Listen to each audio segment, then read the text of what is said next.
मेरे नबी प्यारे नबी सुन्नत तेरी दुनिया।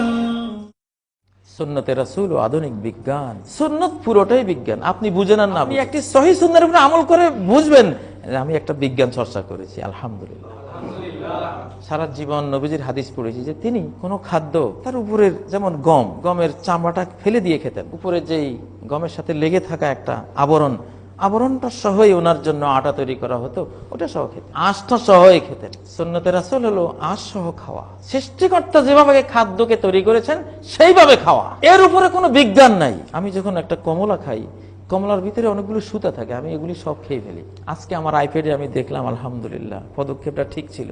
যারা জুস খায়, আঁশ টাশ কিছুই নেই, এদের শরীরে চর্বি জমে যাবে, কারণ ওই আঁশের দায়িত্ব হলো চর্বিকে টেনে বের করে দেয়া। আল্লাহু আকবার।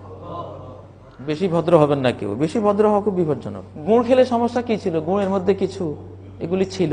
যে যত পরিচ্ছন্ন খাবার খাবেন, পরিষ্কার একেবারে, সৃষ্টিকর্তা যা দিয়েছিলেন সব বাদ দিয়ে একেবারে জুস, কেন তরমুজটাকে জুস বানিয়ে খেতে হবে? কিছু আঁশ টাশ পেটে যাক না, এত ভদ্র হওয়া ভালো না। আসলে ওইটা অভদ্রতা। মেডিকেল সায়েন্স বলছে খাদ্যের সাথে কিছু আঁশ যেতে হবে স্টোমাকে, ওই আঁশগুলো স্টোমাক যন্ত্রকে উত্তেজিত করে, উৎসাহিত করে, তার এনার্জি ঠিক রাখে।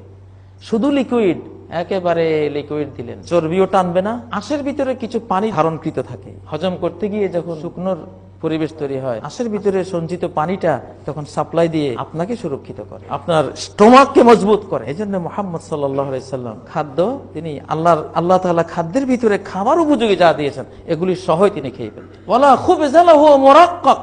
সহিহ হাদিসে রয়েছে যে নবী সাল্লাল্লাহু আলাইহি সাল্লামের পুরো নবুয়তি জিন্দেগিতে একটা ময়দার রুটিও তিনি খাননি, তার জন্য তৈরি করা হয়। একেবারে আটার যা আছে, আটার দেহের মধ্যে যা আছে সব সহ খেয়েছে।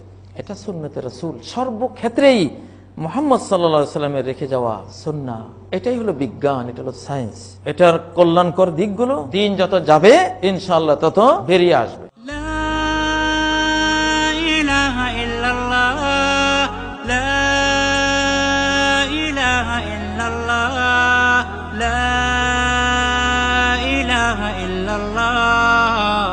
মুহাম্মাদুন রাসূলুল্লাহ, মুহাম্মাদুন রাসূলুল্লাহ।